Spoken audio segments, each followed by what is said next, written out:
Hi, everybody, and welcome to Sunday afternoon on the front porch. As you can see here, it's a little bit dark, and I apologize for the video quality in advance. The sun is not cooperating with us today. It's been a chilly, rainy weekend here. It's definitely feeling like fall in North Carolina, and it doesn't look like it's going to let up anytime soon. It's a perfect day for doing some writing and some video blogging. So today's topic is finding your element. It's a bit of a chemistry lesson today. So let me give you a bit of backstory to today's topic. Now, I've been battling anxiety and depression for a good while now, and my doctors have seemed to think that the solution was always to take antidepressants. Now, my gut, after leaving the office, kept telling me otherwise. And to this point, I have not taken the first pill. I just feel like it wasn't something chemical or biological that was causing this, that it was something much deeper, that it was something more spiritual deep inside. So I started looking for topics related to finding happiness and overcoming depression. And I came across a free, catchword free, online course via Coursera.org, which, by the way, I highly recommend. And it's really started me thinking about the state of my life at present. It's a course called A Life of Happiness and Fulfillment, and it's being taught by Dr. Raj through the Indian School of Business in Hyderabad, India. Now, this is really cool because I'm taking a course with people from all over the world. So people's ideas and thoughts about things aren't necessarily always the same as mine, and it's been really eye-opening. Now, the instructor, Dr. Raj, he actually lives and teaches in Texas, but he's spending some time back home in India to work with some folks to teach this course. Now, this week he talked about the concept of flow in your life and how it affects happiness. Now, he describes flow as that sweet spot between anxiety, and boredom. Rings a bell with me. Now, I can definitely relate to this at the present because I'm extremely bored with my work life, and I feel like that boredom is creating a sense of unhappiness, which bleeds over into my rest of my life. And now I'm beginning to feel that this could very much be the cause of my depression and anxiety. So he goes on to say that when you find yourself in a state of flow, you have a distorted perception of time, you're lost in the moment, you have a lack of self-consciousness about what you're doing in that moment.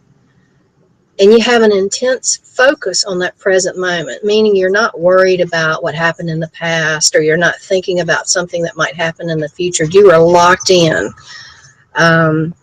You know that term, being in the zone. You're in that zone. Have you ever heard that saying, when you're lost in your work, you found your heart's desire, or you found yourself? Well, that's kind of how I feel about his definition of flow. So Dr. Raj goes on and he talks about 3 ways that you can get flow back into your life, and how by doing so it can result in this state of happiness. So bear with me, I've got some notes here, trying to be a little more technical here.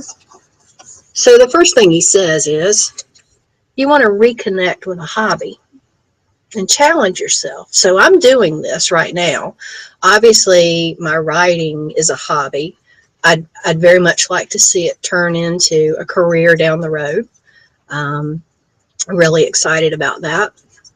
And I'm also taking up learning a new musical instrument. I'm learning how to play the upright bass. And maybe one day, if I'm brave enough, I'll post a video clip of my experiment on my Blonde-Sided webpage for all the world to see. But I'm not quite at that point yet.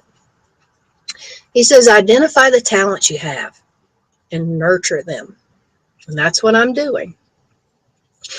He also says, finally, discover what your community needs and use those talents and those interests to serve that community. So your community could be the town that you live in.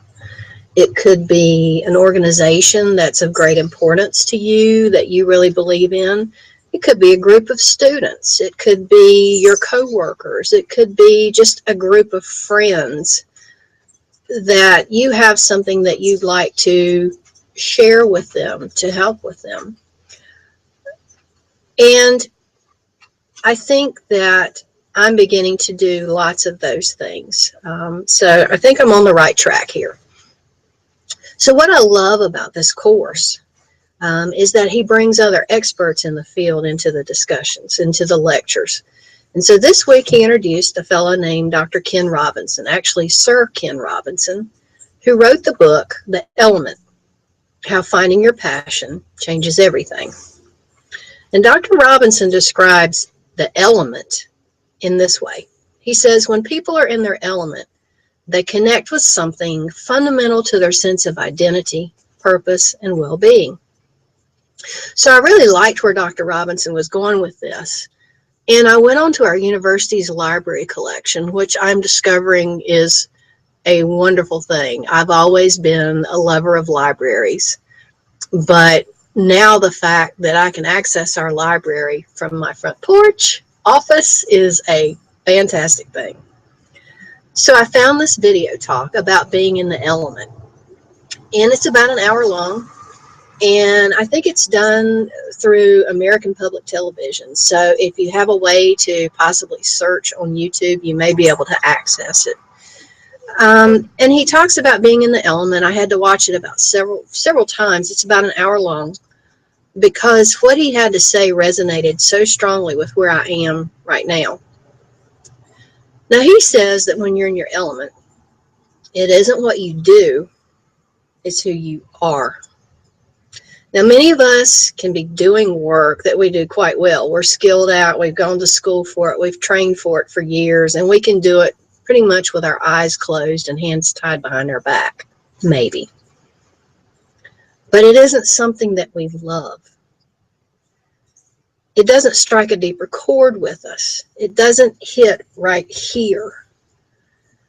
He defines happiness as a state of well-being. And he believes that many of us don't feel this way with our lives and our work lives.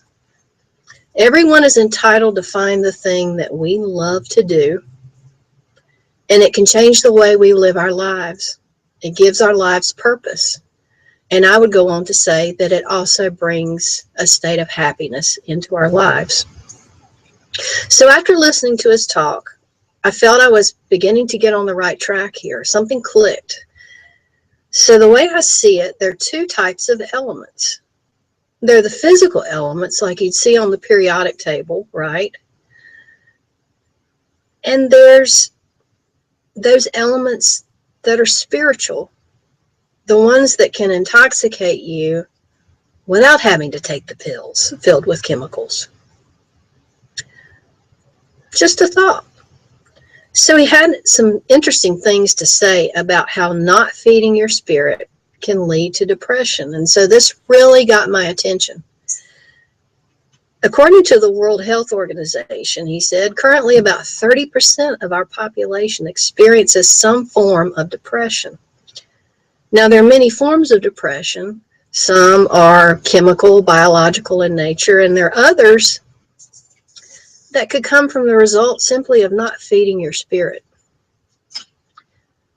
Now, this is where I stopped in my tracks, and I said, you know what? I think this is where the source of my anxiety and depression lies.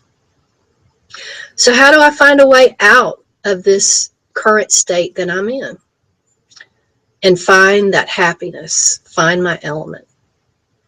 So I need to go on a quest to get to know myself. That's what he says. You need to recreate a life that allows you to live in your element. And there are 4 important facets to going on this journey of finding your element. So first is aptitude. What are you good at? What are your skills? What are your talents? Passion, what do you love to do? What feeds your spirit? What intoxicates you? What makes you tingle with excitement? Now, remember what I said.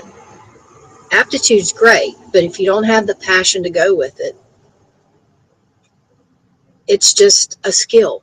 It doesn't bring you joy. It doesn't feed your soul. So you have to have those two. That's essential. Third is attitude. Making sure you're going to have a positive attitude about this quest. Knowing that it's not going to be a linear journey. You're not going to go from this point to this point. You know, just boom, I'm here. You know that there may be some side trips in this direction or that direction, and knowing that it may not go in the end result that you had planned, and being okay with it. And fourth is opportunity. And this is taking advantage of those opportunities. Go outside your familiar, your comfort zone, and take a chance. Talk with others. You have to want to find your element. So you can create your life. You can develop your happiness. You can be in your element by doing the following. One, you want to focus on your talents and the passions that you have within you. Two, you want to seek out those opportunities to express those talents and passions, knowing that that journey may not follow as you'd originally planned, and be open to that and accepting of that. No, that's the way it might be. Now, I know the work that I'm doing at present doesn't feed my spirit at all, and it's been a source of my unhappiness for quite some time. So now I'm stepping out of my box, and I'm going to seek out opportunities that are going to allow me to focus my talents and my passions, using those things I do well, but that also feed my soul and energize me. I'm going to take some risks on my quest to find my element. I've already started that by seeking out some folks who can mentor and guide me. I've been very open and honest with them about how I'm feeling in my work, what it is that I do and I feel that I do well, but how I'd like to take what I do well and combine it with those things that resonate with me, those things that are my passions. And quite frankly, it was a good decision, because I think that there may be some opportunities down the road for me very soon. And I feel energized. I feel happy about it. So I think I'm on the right track. I'm also going to audition for a play. Now, this play is extremely important to me, and I'll tell you more about it in the next week, because auditions are this coming week. It's something I've always wanted to do, but I've never had the belief that I could actually do it.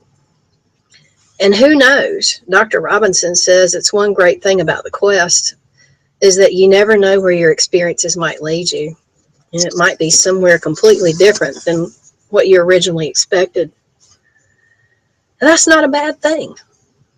You see, life isn't linear. We all know that. You know, we have our resumes and we've got our jobs and our bulleted topics, but we know that that resume was not a linear progression. We had many experiences outside. We had many challenges. We had many setbacks that got us to that resume, if you understand what I'm saying. Life is organic. It branches out in many different directions. You have to feed it. So through finding this course online, which again, I'm going to put another plug, Coursera.org, you have to check it out. It's free, folks. Take advantage of it. I've begun this journey that I had no idea that I'd be taking right now. I'm discovering the path to finding my source of happiness, my element. So I'll leave you with this quote from one of my favorite authors, Anais Nin. There came a moment when the risk of remaining tied in the bud was greater than the risk it took to blossom. And I think that's kind of timely, because right here beside of me is this huge gardenia bush that I have, and the buds are all over the tree and they're getting ready to burst open. And it was just kind of a a sign, I guess, if you will, that, it's time. So I know if I remain in my bud, I'm only going to continue to experience the same state of unhappiness that I'm in right now. So it's time to blossom. It's time to feed my spirit, live in my element, and be happy. Would you care to join me on your own personal quest? If you do, let me know. Send me an email to Lee Olson, right here, blindsided@gmail.com, and let me know what you think. I'd love to hear some feedback. I'll be posting this on YouTube, and I'll be posting it on my Blindsided blog. It's blindsided.com. And hopefully next time, Sunday, this time, I'll have some great news about my big audition for that play, and I'll tell you more what it's about.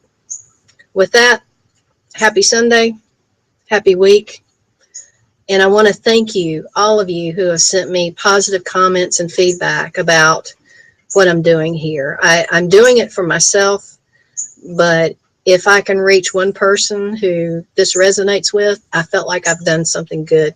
So thank you all for your positive comments, and you have a wonderful day. There's Sonny back there. He's ready to go for a walk, so I guess it's time to get out of here. Y'all take care. Bye.